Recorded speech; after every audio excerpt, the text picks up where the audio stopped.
E hoje é dia de estreia na CNN. Dois grandes jornalistas, Alexandre Garcia e Sidney Rezende, vão comentar os principais fatos do Brasil e do mundo com total liberdade de opinião.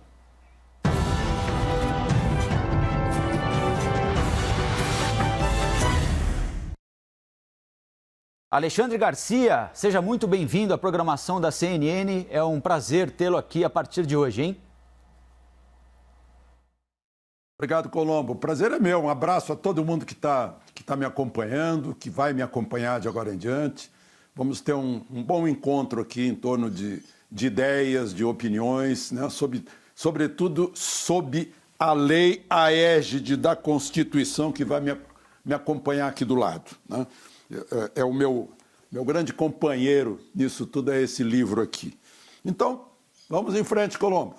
Alexandre, queria começar a nossa conversa de hoje aqui usando como gancho exatamente o nome do nosso quadro, Liberdade de Opinião, e perguntar a você, jornalista tão experiente, que já passou por tantos períodos diferentes do mundo, do nosso país, como é emitir opinião no ambiente digital, em emissoras de rádio, televisão, agora aqui na CNN, em um momento em que o país e o mundo estão tão polarizados, em que parece que as pessoas só aceitam ouvir aquilo com que concordam e eventuais discordâncias são interpretadas como agressões.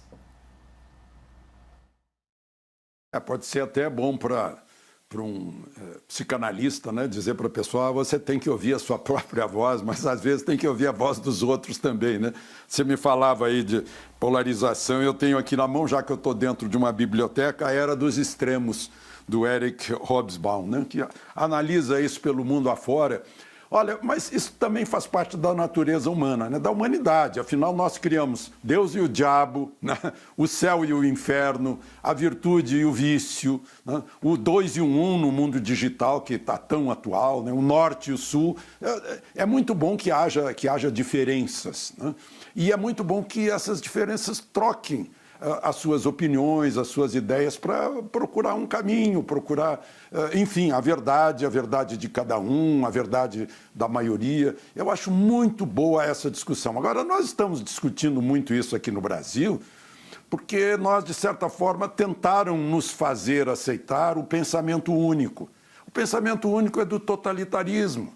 Tinha pensamento único na Alemanha de Hitler, pensamento único na União Soviética, tem pensamento único na Cuba dos Castro, né? Esse pensamento único não produz ideias, ele não frutifica.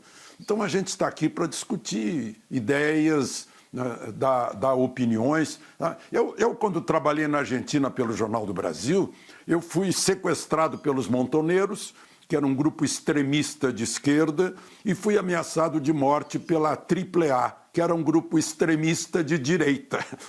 Então, quando há esses extremos, esses extremados, esses extremistas que degolam pessoas, que jogam aviões contra o World Trade Center, que jogam coquetéis Molotov nas ruas brasileiras, né? Esses extremismos é que são inconvenientes. Mas a gente tem os instrumentos da democracia para combater esses extremismos, né? É muito bom que haja preto, a cor preta e a cor branca, e a gente tem aí sei lá quantos tons de cinza entre eles, né? E a gente possa discutir a intensidade dos tons de cinza. Por fim, eu queria terminar citando o exemplo da ferradura, né? A ferradura, os dois extremos estão mais próximos entre si do que ambos em direção ao centro. Então, extremismo é muito parecido, seja ele de esquerda ou de direita, né? O nazismo é muito parecido com o comunismo, né? Então, melhor é a gente expressar as ideias, né? O que é garantido pelo livro aqui da Constituição, e discutir ideias. E é isso que a gente pretende fazer de agora em diante, aqui no Liberdade de Opinião. É isso aí. Queria entrar nos assuntos do dia, então, Alexandre. perguntando a você inicialmente o seguinte: o presidente Bolsonaro está de volta. Agora há pouquinho nós mostramos imagens dele deixando, agora de manhã nós mostramos imagens dele deixando o Palácio da Alvorada. Durante o final de semana ele fez passeio de moto, já quebrou a rotina, depois de no sábado o exame ter detectado que ele não tem mais o coronavírus, não está mais infectado pela Covid-19. Chegou a postar foto com a hidroxicloroquina na mão, foi visitar a deputada Bia Kicis, que foi destituída do cargo de vice-líder no Congresso depois da votação no Fundeb, e entrou com uma ação direta de inconstitucionalidade no Supremo para pedir que o presidente da Casa, Dias Toffoli, suspenda aquelas decisões judiciais que bloqueiam perfis de redes sociais. O presidente Bolsonaro entrou com essa ação depois de o Twitter e o Facebook suspenderem perfis de defensores do governo. Qual é a avaliação que você, Alexandre, tem de o fato de a AGU entrar com esse pedido no Supremo Tribunal Federal?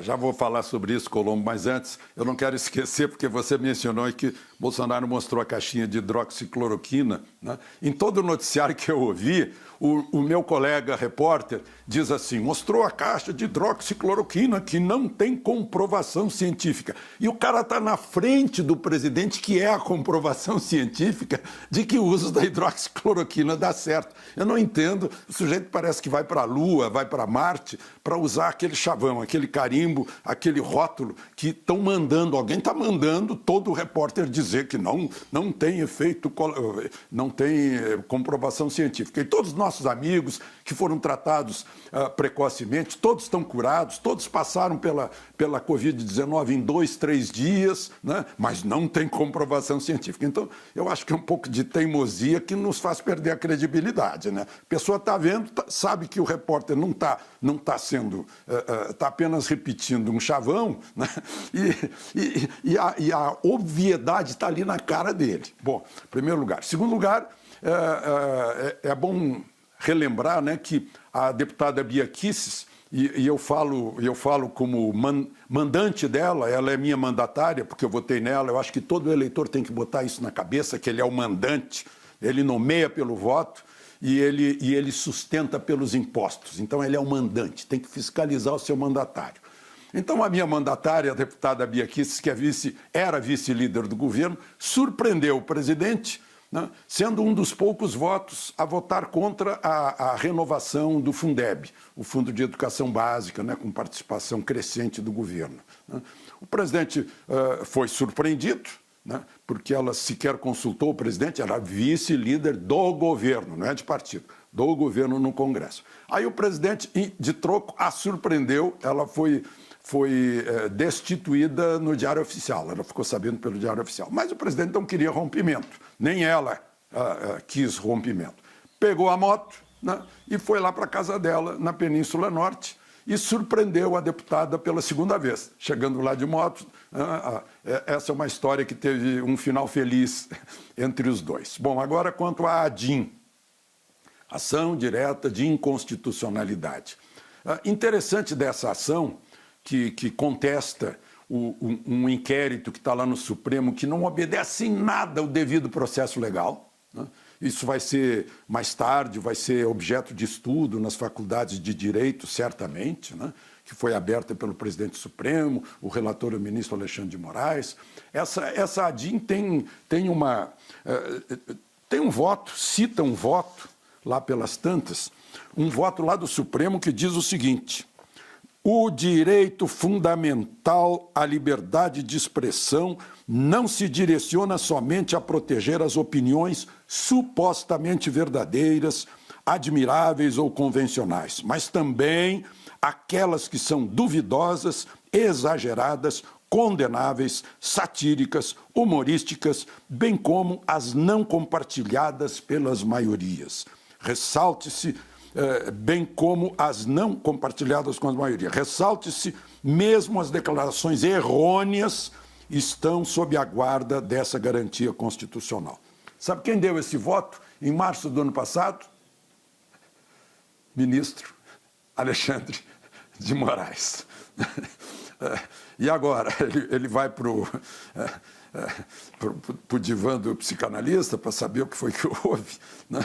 Então, bom, mas é contestado porque esse processo vai contra o que está no artigo 5º da Constituição, que é uma cláusula pétrea, imutável, pedra de toque das liberdades, está aqui no artigo 5º do livro da Constituição. Liberdade de expressão, liberdade de opinião, né? Sem censura, né? Fala também no artigo 53 que garante a deputados e senadores a livre expressão, né? Seja lá de que modo for, né? No exercício do mandato, e tem deputado envolvido aí. Então, agora, a grande curiosidade é saber como o Supremo vai se pronunciar ante essa ação essa ADIM, né, reclamando que a Constituição está sendo triturada, né, nesse processo. Alexandre, a gente citou aí o afastamento da deputada Bia Kicis da vice-liderança do governo e depois imediatamente ela recebe uma visita do presidente da casa República. Dela. Exatamente. Para contemporizar ali, desfazer qualquer espécie de mal-entendido que pudesse ter ocorrido, e o presidente, mesmo antes de ter sido contaminado pela Covid-19, já tinha, de certa forma, alterado o tom de algumas publicações em redes sociais, né? Procurado evitar alguns confrontos que ele não teria evitado em outras ocasiões, com algumas personalidades, com algumas figuras. Dá para imaginar uma nova postura do presidente, de pessoas próximas a ele, dos filhos, em redes sociais, para não fazer com que o governo desperdice energia em coisas que não merecem tanta atenção assim, e o foco seja destinado em assuntos efetivamente importantes, Alexandre? Se a gente fizesse um acordo, né, com o presidente, não vamos perder tempo com fofocas, como o país ia ganhar, né? A gente ia falar em coisas sérias de agora em diante, né? De todos os lados envolvidos, né? Porque o presidente fica perdendo tempo respondendo também a indagações, né? Está sem máscara, está com máscara, botou o capacete para montar cavalo, não botou, né? E essa história dos filhos, cada filho tem um mandato. Tem um que tem mandato de senador, outro tem mandato de deputado federal e outro tem mandato de deputado de senador, né? Fica complicado aí, olha, eu vou mandar num senador que é meu filho, né? Mas compete a cada um, né, andar de cabeça fria nessa história toda. O presidente, quando era deputado, a gente sabe, tem uma história, ele adora um bate-boca, né? Adora uma briga, né? E parece que agora acalmou-se, mas puxou um pouquinho, botou um freio de arrumação. Ele deve estar percebendo que é mais rentável em termos de apoio. Ele tem apoio suficiente no Congresso para que nem se pensar em impeachment, né? Para ter impeachment tem que ter menos de 172 votos a favor dele. E tem muito mais do que isso. Só a bancada evangélica, a bancada ruralista tem mais do que isso. Mas a gente está notando que ele está conversando mais, está recebendo mais políticos, né? Eu não veria aí uma inflexão, uma mudança, né? Eu não veria isso. Mas, enfim, é de se observar para ver como é que as coisas estão andando, né? O bom é que nós, analistas, né, temos que analisar o passado, porque se a gente for analisar o futuro, a gente passa a ser astrólogo, né, vidente, e em vez de microfone, a gente teria que ter uma bola de cristal. E o governo Bolsonaro, Alexandre, tem sido marcado pela forte presença de militares em ação nos mais variados escalões, né? Isso já gerou críticas, gerou elogios em alguns aspectos. Um dos mais criticados é o general da divisão do Exército Brasileiro, Eduardo Pazuello, que é o ministro interino da Saúde. Qual é a sua opinião, Alexandre, a respeito da presença de tantos militares no governo de Jair Bolsonaro? Isso atrapalha, ajuda, é indiferente? Não, mostra um preconceito contra militares, talvez seja isso, porque eles foram formados e muito bem formados, primeiro na Academia Militar, depois na ESAO, depois na ESEME, a Escola Superior de Guerra, aperfeiçoamento. Né? É um pessoal que é formado por amor à pátria, a ponto de dar até a vida pela pátria, bandeira, valores éticos, disciplina. Né? Então, produzem bastante. Veja só esse ministro Tarcísio da Infraestrutura, que está preparando aí o escoamento do número 1 desse país, que vai salvar o país, que é o agro. Né? Ele é um novo Mário Davi Andreasa. Né? Agora, o general Pazuello, que é general de divisão, e esse é o topo da carreira dele, porque ele não é combatente, né? Ele está na ativa e é ministro interino ainda, está aqui na Constituição, não há nada contra, a menos que, se ele fosse para um cargo permanente, né, ele teria que passar para a reserva imediatamente. E ele lá nesse cargo, e não tem mais promoção, mas seria afetado se tivesse promoção, a promoção dele só seria por tempo de serviço e não mais por mérito. Mas eu quero dizer para vocês o que há com o general Pazuello, é que ele está trabalhando muito, né? Quem resumiu muito isso é o governador do Distrito Federal.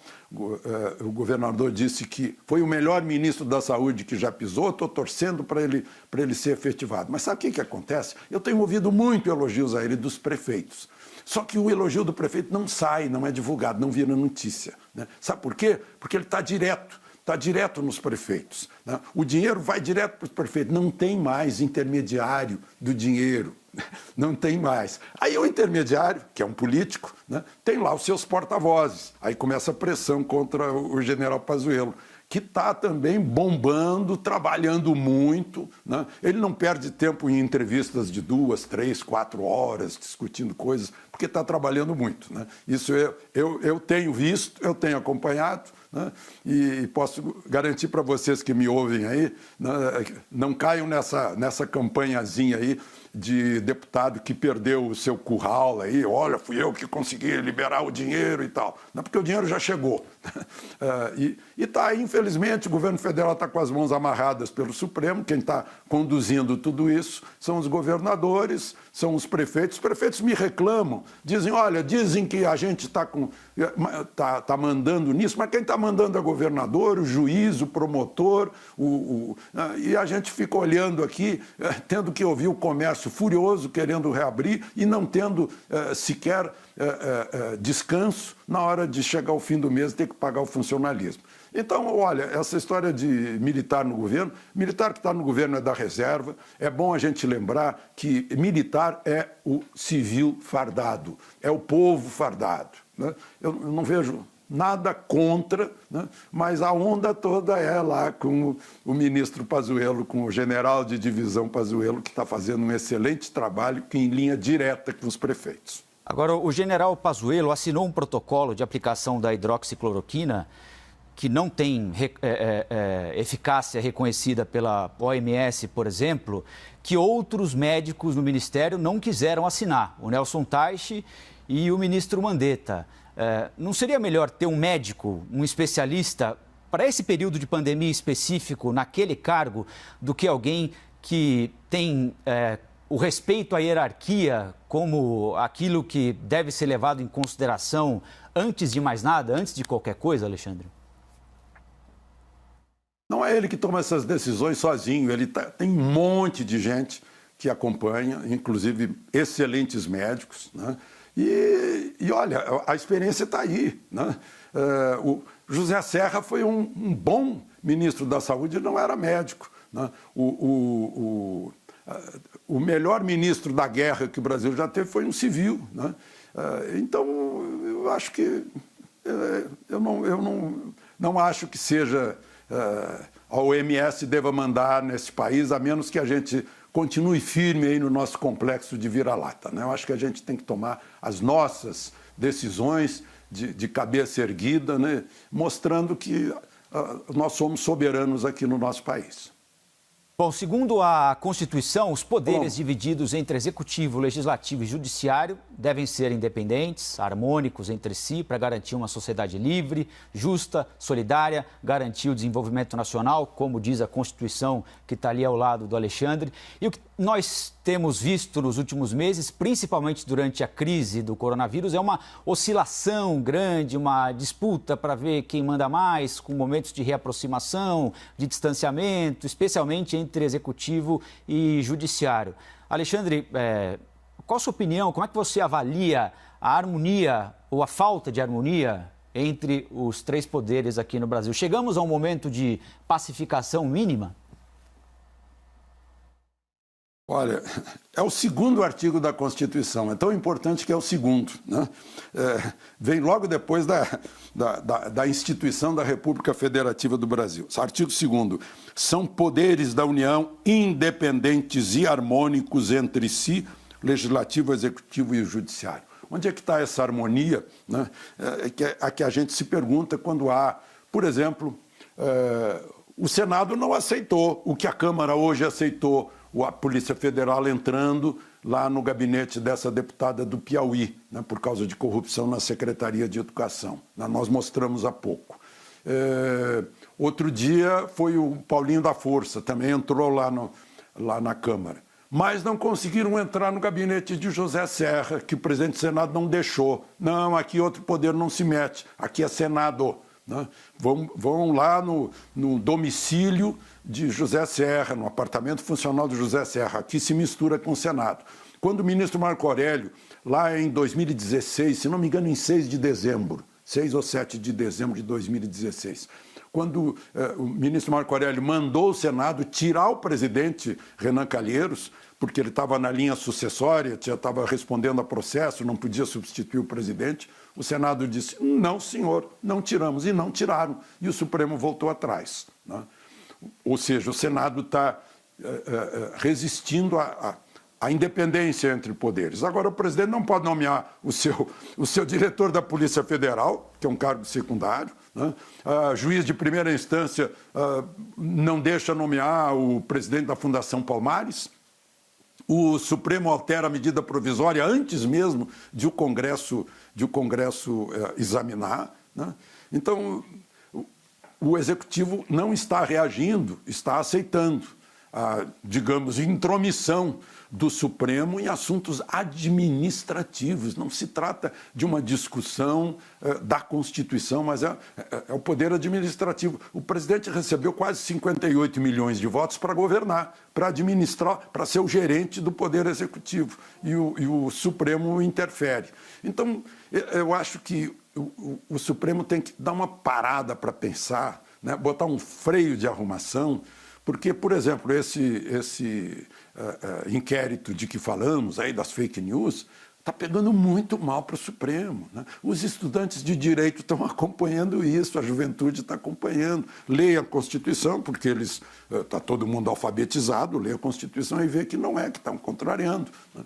Então, eu acho que a harmonia entre poderes ainda está carecendo de algum passo, né? Já houve bons encontros entre os chefes de poder, o chefe do Executivo, o chefe do Judiciário, os dois chefes do Legislativo, né?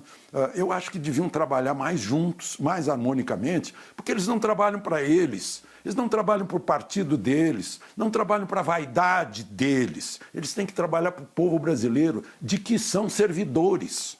Eles são servidores do topo, do povo brasileiro. Quem manda é o povo brasileiro, está escrito aqui na Constituição, eles não podem esquecer isso, né? Isso é o pilar da democracia, né?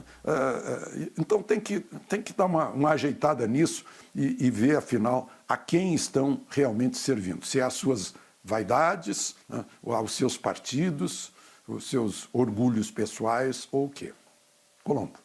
Alexandre Garcia, foi muito bom e até amanhã aqui no Liberdade de Opinião, hein? Puxa, que pena que já acabou. Até amanhã, a gente se encontra.